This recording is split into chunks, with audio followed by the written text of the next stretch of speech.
Hello people, Arceus Night here with another installation of fanfiction reading with Arceus.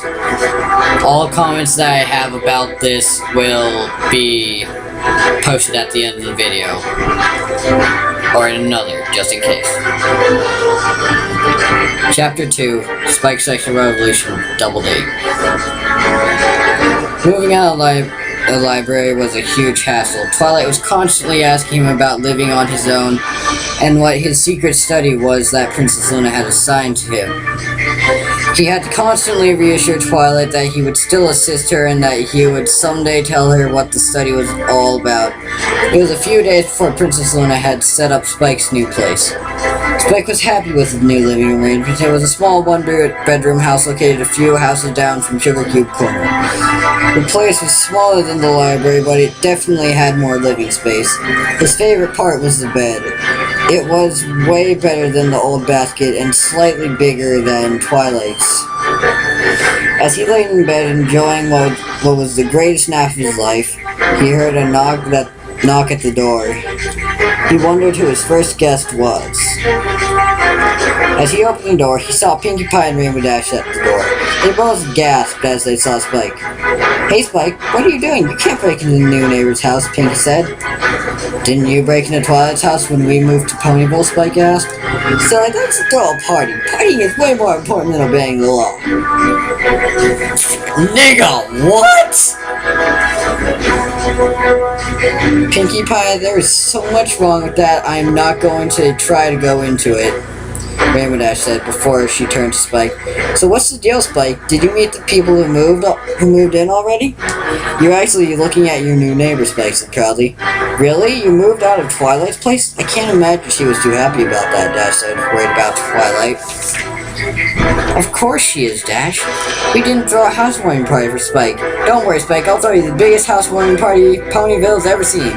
Spike remembered the party that Pinkie threw at the library when Twilight came to town. "You don't have to do that, Pinkie Pie, it's okay. I really don't need a big party.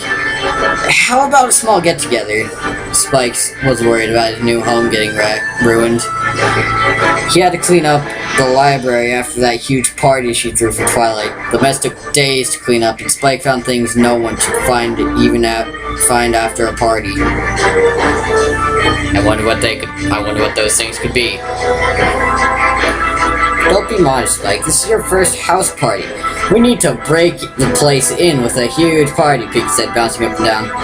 "She's right, Spike. It's a rite of passage in Ponyville to have a huge party whenever someone moves into town." Rainbow Dash knew full well there was no stopping Pinkie Pie now. "Come on, Dash. We've got a party to plan." Spike watched as Pinkie Pie and Rainbow Dash ran to Sugar Cube Corner, which was visible from his new doorstep. He closed the door and locked it. If he pretended not to be home, they couldn't throw a party. "Man, I feel like someone's walking right there." Sorry, off topic. He walked to the bed and fell asleep, hoping they wouldn't come back. They'd be disappointed, but at least his home wouldn't be ruined. "Spike! Wake up, Spike!" Spike looked up and wished that the room full of ponies standing around his bed was really some elaborate dream. "Surprise!" the crowd yelled as Spike jumped out of bed and landed face first on the floor. "Pinkie Pie, how'd you get into my house?" Spike asked, pulling himself off the floor. I picked the lock, she sang cheerfully. "Do you like the party? Every pony in Ponyville is here." "Oh, fuck. Wait, every pony?" Spike said instantly thought of Diamond Tiara. She couldn't be here. Why would she come to his party? "Yep. I said I would throw the biggest party, and that means every pony," Pinkie said. "Listen, Pinkie, is Diamond Tiara here?" "Duh, if Diamond Tiara wasn't here, it wouldn't be every pony," Pinkie said, unaware of Spike's worried expression. "Where is she?" Spike asked urgently. "I think I saw her talking to Twilight outside." Spike's heart dropped as he realized that a bitter Diamond Tiara what a bitter Diamond Tiara could tell Twilight. Spike ran through the house looking for Diamond Tiara. He didn't even notice the entire town was partying in his new home. Spike! He turned and saw Twilight calling out to him. She was actually smiling. Maybe she didn't talk to Diamond Tiara yet. Pinky could be wrong. Hey, Twilight, Spike said, trying to hide the nervous tone in his voice. His Diamond Tiara could still be looking for her. I just got through talking to Diamond Tiara, Twilight said sternly. Really? I guess you already know what happened then, huh? Spike was holding his head down. Spike, you have nothing to be ashamed of. There's nothing wrong with being romantic, Twilight said. I know, it's just... Wait, romantic? Spike said confused.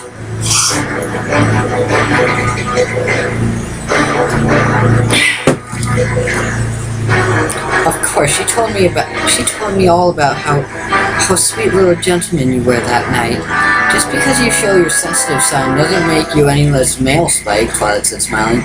Spike wasn't sure what to make of this. What did she tell you exactly? Spike said curiously. She told me about how you presented her with flowers and recited poetry you had made especially for her. I didn't believe that first, but then I remembered how you were reluctant to tell me about it, and it made perfect sense. You should be more secure with your masculinity, Spike. No one is going to think less of you for having a romantic side, Twilight said to a stunned Spike. They continued talking about his new home, but Spike had his mind on Diamond Tiara. He wanted to apologize again. He felt horrible about accusing Diamond Tiara. Listen, Twilight, I gotta go find Diamond Tiara. I will come back tomorrow to help you with your studies, Spike said. He walked through the party until he saw his friend Snips talking to someone. The little guy was incredibly nervous. Spike had stopped his search for Diamond Tiara. He wanted to see what was making Snips so nervous. He moved through the crowd, trying not to stand out. Not an easy task when you're a dragon and there's a party being held for you. Spike managed to see who Snips was talking to. It was Silver Spoon. He watched as the little cult tried to make conversation, but Silver Spoon simply wasn't listening to the little guy. Spike decided to step in and help his friend out. Hey Snips, what's up? Spike said, walking to his friend, who was crashing hard with Silver Spoon. Damn.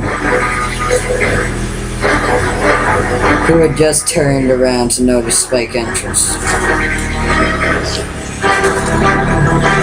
Hi Spike, Silver Spoon said to Spike. She was totally interested. Spike didn't need to look into her eyes to see that he entertained the idea of stealing the filly, but he couldn't do that. He had to help out his fellow bro. Hey Spike, Snips said, depressed. He was about to give up. Snips pretty much knew he didn't have a shot with Silver Spoon. He didn't even know why he tried. I see you're talking to Snips. He goes on and on about you all the time, Spike said, lying. As far as he knew, Snips hadn't mentioned Silver Spoon in all the time they had known each other. I do? Snips said, confused. He does? Silver Spoon asked curiously. Yeah, he goes on and on about how your hair perfectly complements your face, Spike said, looking into her eyes. Snips couldn't say the right thing, but maybe Spike could say it for him. Really, Silver Spoon? Really? Silver Spoon had eyes for Snips, who didn't know how to handle her attention. Unfortunately, she broke eye contact with Spike, who couldn't read her anymore. Fortunately, he had already read her enough to know exactly what to say. He just needed Snips not to screw it up. Yeah, I always say that stuff, Snips said, trying to catch hold of Spike's lightning. Always. More like he never stopped. He always talks about how you tried his is as graceful as Princess Celestia's. I can't get him to shut up about you. Spike started to act a bit obnoxious on purpose to break Silver Spoon's attraction to himself. He wanted to make sure her eyes were on Snips. If he had to be a bit of a jerk, then so be it! I guess I had you all wrong, Snips. I can't believe there's someone who understands so much about me. She was definitely making eyes at the right guy. Spike saw Diamondchara walk up, and an idea occurred to him. Hey, Diamondchara, I was just looking for you. Can I talk to you for a moment? Spike had to work fast. He walked over to a secluded corner to talk to her away from prying eyes and ears. Listen, Diamondchara, I messed up and you probably never wanted to see me again, but I just wanted to let you know that Spike couldn't finish his speech because Diamondchara put her lips on his. She pulled her mouth away from Spike and Spike was confused. Wasn't she mad at him? He was about to speak when she put her hooves on his lips. Listen, Spike, I know you're sorry, but I don't think I want that type of relationship with you, she said, looking away from him. I still want to be with you, though, Spike. Do you understand? She started looking into his eyes. He understood completely. You mean a no-strings-attached kind of relationship, he said, pondering the idea. Yeah, so what do you say, Diamondchara couldn't understand what he had to think about. He enjoyed her as much as she enjoyed him. It was a win-win situation. On one condition, Spike said. She heard him out, and after thinking about it for a few seconds, decided to agree. They walked back to Snips, who had obviously said something wrong because Silver Spoon was ignoring him again. Hey you two, what's up? Spike said. He left Snips alone for a minute. How could he screw it up so fast? Are you sure he said those things, Spike? Silver Spoon said accusingly. Snips had obviously destroyed all his progress with a few words. He needed to have a talk with Snips later. First he had to fix this mess. Why did you say that? Spike wanted to know what he had said to screw up. He said my glasses make my eyes look huge. Spike facepalmed at Snip's stupidity. Silver Spoon, I'm sure he meant it as a compliment.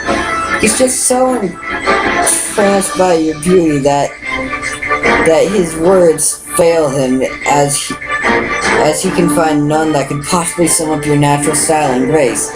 Isn't that right, Snips? Spike made that one on his own. He was trying to understand how to say romantic things without reading a girl's eyes. Spike just handed Snips the ball. It was up to Snips to take it and run. Yeah, it's true. When I'm around you, I get so flushed and my heart beats so fast that I can't think straight. I really like you, Silver Spoon. Spike looked at his friend. He had never seen Snips so determined. He had not only picked up the ball, he had dusted off and ran it for a first down, and then some. Yeah, I guess it was kind of sweet, Silver Spoon. Silver Spoon was blushing. Spike couldn't have been more proud of Snips. Hey, I got an idea. How about we go on a double date? Diamondchara and me will go on a date with you two. It will be so much fun. Spike knew Diamondchara was on board. He just needed to get Silver Spoon. To agree.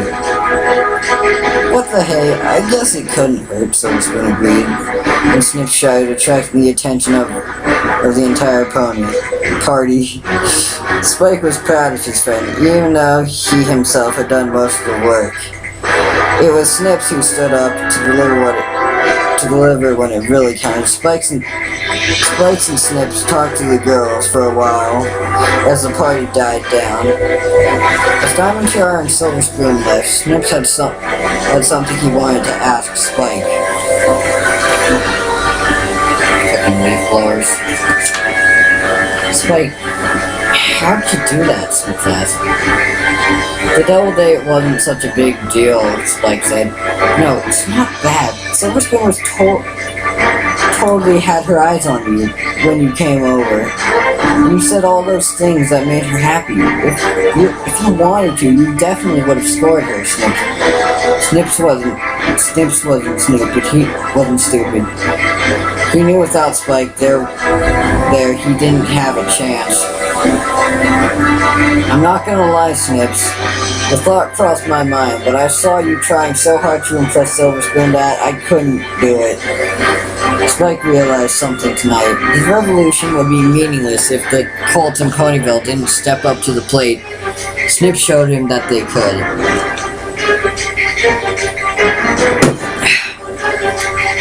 Wow, thanks, bros. Wow, thanks, bro. Snips held out his right hoof and Spike bumped it with his fist. No problem, see you later. Spike turned around and Snips ran down the street. That was pretty nice of you, Spike. Spike jumped as he realized that Princess Luna was behind him. Whoa, don't scare me like that. How long have you been standing there anyway? Spike asked, trying to regain some of his cool. Just after Snips asked you why you helped him, Princess Luna said, smiling at the purple dragon. I couldn't leave a friend hanging like that. Besides, this revolution is for guys like Snip, so they have a chance. I can make fillies like me, but the males have to bring them around too, Spike said. I see, that's pretty wise of you, Princess Luna said. Why are you here, Spike asked Princess Luna, who didn't quite know herself. I came to check on your progress, Princess Luna. Made sure Spike couldn't look into her eyes. Didn't you want to come to party, Princess? Spike asked. He knew Luna was asleep during the day and probably just got through rising the moon. How'd you know, Princess Luna asked, frustrated that you figured it out? Well, the night is still young. We could have a party of our own, Spike said, laughing. Princess Luna was shocked that Spike had suggested it, and even more so the fact that she was actually thinking it over. What are you talking about, Spike? She said nervously. She thought about those green eyes going over her body, his mouth pressing against her. She was actually getting excited. We could dance, drink punch, play party games, party. Spike was busy cleaning up, and he didn't notice the princess's blushing face. Oh, that's what you meant. It's sweet of you to offer, but you don't have to. She was relieved and slightly disappointed. Spike probably wouldn't even think of doing that kind of thing with me. I'm a princess and he's a dragon. Yep, but I would think about doing those things to her. If she was a human.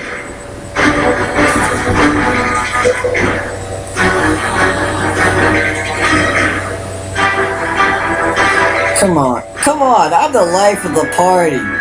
Spike stopped cleaning. He stuck a lampshade over his head and started dancing around the room. He moved towards Luna and started chanting dance. She rinsed at first, but Spike just kept dancing with Princess. And Princess Luna started dancing. Wow, Princess, you're a great dancer. Where'd you learn to move like that? Spike asked.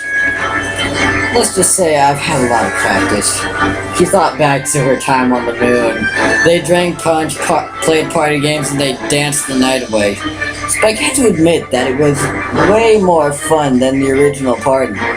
He spent so much time worrying about Diamond Tiara and trying to help Snips that he didn't get to enjoy himself much. After a while, Spike and Princess Luna were exhausted. They collapsed on the floor for some reason. Luna decided to ask Spike a question that had been bothering her all day. Hey, why don't you use your eyes to get rarity? Princess Luna had been thinking about Spike's ability. If you wanted to, he could definitely seduce rarity. Spike let out a long sigh. before answering Princess Luna, though she had hit us as though she had hit a sore spot. She was about to apologize for asking when Spike spoke up. "I'm scared," he said. Princess Luna didn't understand it. It's not like he was confessing. He continued, "You're probably wondering why. Well, I'm afraid that if I look into her eyes, I might not see anything.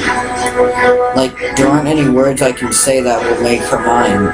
In a way, looking into Rary's eyes would be the same thing as confessing. You probably think that's stupid, huh, Princess?" Spike looked and saw Princess Luna was crying.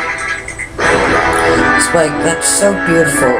I'm sorry for asking something so personal." Princess Luna was wiping her eyes. The thought of not being able to look into the eyes of someone you love seemed so sad. "Don't cry, Princess. It's okay. It's nothing to cry over." As the princess was trying not to cry, Spike walked over with a napkin and started wiping her eyes. Luna was looking directly into Spike's eyes as he wiped her face. All of a sudden, she knew she had to leave. "I have to go, Spike. I'll see you later, okay?" Luna stood up and tried to avoid eye contact. "I do too." "Okay. Oh yeah, right. Okay, I hope you had a great time, Princess," Spike said, waving goodbye. He didn't mean to make her cry.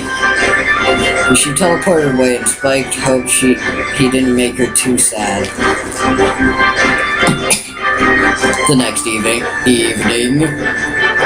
Spike and Snips were walking to the restaurant with their dates. Spike started to worry about Snips. He was being way too quiet. Snips had barely greeted his date. Spike had to do something, or tonight was going to be a total bust. He pulled Snips aside as they walked to the restaurant. Hey, why aren't you talking to Silver Spoon?" Spike asked, but he already had a pretty good idea why he was so tight-lipped. "What if I say something stupid and ruin it like yesterday?" Snip said. Spike had to admit that was possible.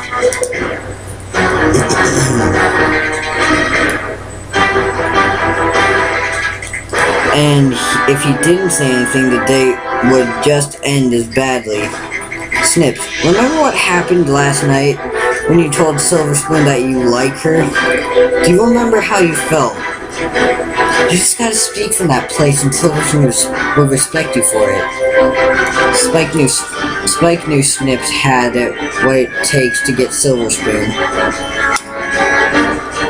He just had to convince him of that.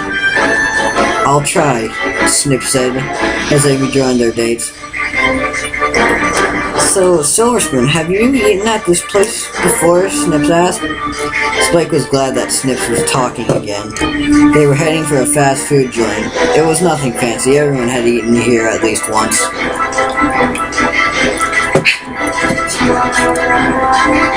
"Oh yeah, they have the best hay fries in town. I love hay fries," Silver Spoon said. "I love hay fries too." "Me too. How do you like to eat yours?" Snips responded. "You'll probably laugh, but I like to cover them in ketchup," Silver Spoon said shyly. "I do too," Snip said. He thought he was the only one who did that. "You're just trying to make me feel better," Silver Spoon said, chuckling. It's totally true. I remember me and Snails watching him empty a full bottle of ketchup all over his fries. We asked him why he bothered ordering French fries in the first place. Spike joined in. Silver did the exact same thing a couple days ago. I was like so embarrassed, MTR, and Spike were laughing at their friends. Snips and Silver Spoon looked at each other and smiled. "You two should share a plate then. I'd hate to see this place run out of ketchup because of you two," Spike suggested jokingly. To his surprise, Silver Spoon agreed with agreed to it. Snips and Silver Spoon were inseparable for the rest of the night. Snips, who was so quiet he wouldn't even talk to his date, had stepped up and delivered some great conversation. He still said a few things that made Spike want to save him, but Silver Spoon would just shrug it off. It was like they understood each other on an entirely different level. Snips was walking Silver Spoon home. Spike and John Gerard decided to head back to his place for some hot cocoa. Is it hot cocoa or hot chocolate? That's what I'm asking. I'd say hot cocoa. Snips was alone with Silver Spoon. It was the first time they had been alone all night. Snips couldn't have imagined the date going as good as it already had. They made it to the door of Silver Spoon's house. "Well, I hope you had a great time," Snips said, kind of sad that the night had to end. "I really did. I honestly didn't expect tonight to turn out so great." Silver Spoon looked like she had something to say but couldn't get it out. Silver Spoon, is there something wrong?" Snips asked. "Did he do something wrong?" It was probably him. "Oh, okay, that's the wrong page. Snips, I've never met anyone as sweet and understanding as you. When I think about you, about how I treated you at that party, I can't help but feel bad about it. You're such a nice guy, and I treated you like you were some kind of scrub. This date made me realize that she treated him like some sort of loser when Snips was much better than that. Wait, I have something to tell you. I have to tell you something, Silver Spoon. It's about that thing Spike told you." Snips couldn't finish as Silver Spoon put a hoof to his mouth. "Snips, I pretty much knew you didn't say those things after the glasses comment," Silver Spoon said, leaving Snips stunned and slightly red. "Then why'd you go out with me?" Snips said, wondering why she did it. He thought about all those things Spike said. He couldn't imagine why she agreed to this date then. "It was just that you said what made me do this," Silver Spoon said, laughing a bit. Snips, when you first came to me, I thought you were just some loser trying to get lucky. But after you said those things, it became clearer to me that you honestly like me, and I respect that." Snips' mind went back to Spike's pep talk before the date. "Speak from that place and she'll respect you for it." Spike was right. He had to speak from his heart. That's deep, man. It's real deep.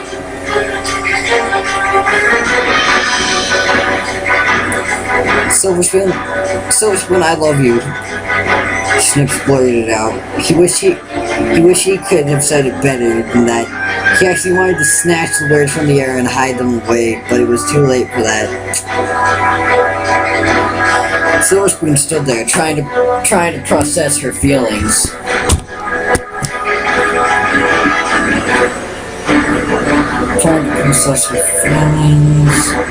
She hadn't expected him to confess right there. She looked at the little colt in front of her. He had the same look of determination at the party last night. Snips just stood there. He wished she would just dump him right there and get it over with. This waiting was like torture to the little colt. "Snips, would you like to come in?" Silver Spoon asked. Snips was actually ready to walk away when she extended the invitation. He stood there stunned.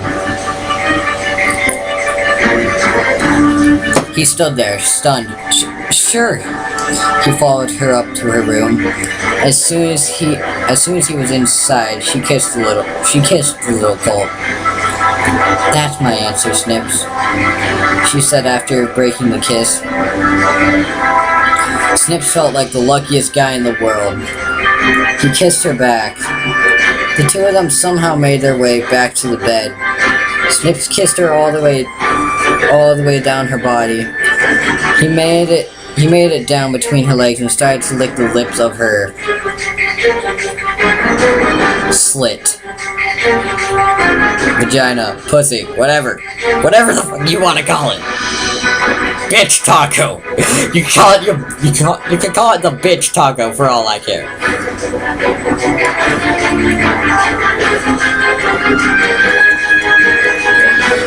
She started to moan as he gently plied his tongue against the outside of her slit. She could feel herself start to moisten. Snip started to move his tongue past her lips. She held back the urge to scream as his tongue started to move inside of her. Snips pulled back and got an idea. He remembered Snail told him how good it felt to stick your horn inside back when he and Snips were taking their time. Spike gagged at the thought, but Snips was interested. He lifted his hand and proceeded to stick his horn into her slit. As he pushed past her lips, he could feel her vag slit pushing on his horn. Silver Spoon had no idea that Snips was using his horn. She felt something hard enter her body and started to moan loudly as it pushed its way inside. She felt like she could only describe it as a shock of pleasure as he started to move it in and out. It was like electricity shooting through her body, hitting all her sweet spots at once. She was screaming at Snips. The pleasure was growing more intense by the minute. Snips could hear Silver Spoon enjoying herself, but he wasn't feeling anything. He could feel his horn glowing, but he wasn't feeling any pleasure from it. All of a sudden, he felt Silver Spoon's body twist as she came all over the young's cold face. Snips pulled back his horn and decided to stick to the old-fashioned way as he put his front hooves on her stomach and slid his thick wang into her soft moistness. Silver Spoon felt Snips sliding into her again. It felt bigger than before as he slid into her slit.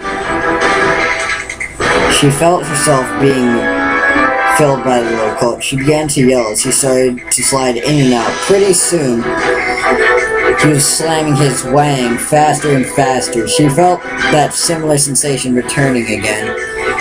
She was about to come. He was screaming as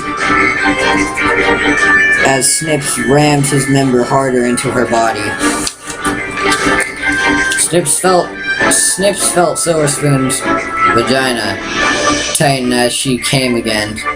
Snips pulled out and managed to cover her in his seed after she came. Snips kissed Silver Spoon goodbye as her parents would be home soon. As he skipped home, he couldn't have been happier. He also had to talk to Snails about that horn thing later. The next day. I can't believe you actually did that, dude, Snail said, laughing. Spike, Snips, and Snails were all sitting in Spike's living room when Snips described his night. Spike couldn't believe Snips actually tried that. What do you mean you did the horn thing with Peppermint Twist? Snips said. Dude, I lied. I just said that to sound cool, Snail said. Could barely say it. He was laughing so hard. I still think it's gross, but Diamond Tiara liked it. That's something, right? Spike said. He couldn't imagine what Snips was thinking. Unicorn horns were powerful magic, not sex toys. Twilight had always said that unicorn magic was a huge responsibility.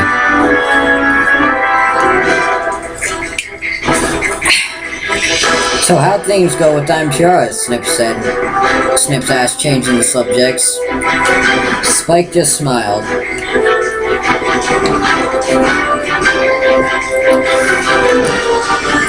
We decided it would be best if we just stayed friends, Spike said.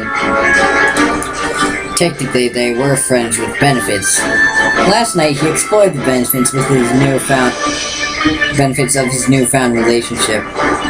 He had to admit, it was pretty fun. He learned all kinds of tricks being with Diamond Tiara. Are you okay, Spike? Snail said. Spike was confused by the worry in her voice. What are you talking about? Why wouldn't I be? Spike said. He was fine, and the fact that his friends thought otherwise was strange. Listen, Spike, we know it's been tough for you lately. First you got dumped by Moonbeam and now Diamond Tiara. It's a lot for one guy to handle, Snip said. Spike was touched that they were concerned, but he had to reassure them. Guys, don't worry about me. It's no big deal, Spike said, trying to sound confident, but his friends just looked at each other and nodded. Spike, what are you doing tonight? Snails asked. Spike didn't have anything going on. He wondered what they were planning. Snips and Snails smiled at the young dragon. Nothing? Why do you ask yet? Spike asked suspiciously. Awesome. We'll all meet here at 8 p.m. sharp, Snips said, jumping a bit. What are you two planning, Spike? Spike was looking at his friends. His friends, who only giggled to each other. Just be here, okay, Snail said. Alright, you guys better not do anything crazy, Spike said. Spike watched his friend left, trying to stifle their laughter. What have I gotten myself into? Spike thought to himself. And that, my friends, was Chapter 2 of Spike's Sexual Revolution Double Date. An interesting plot development, I must say.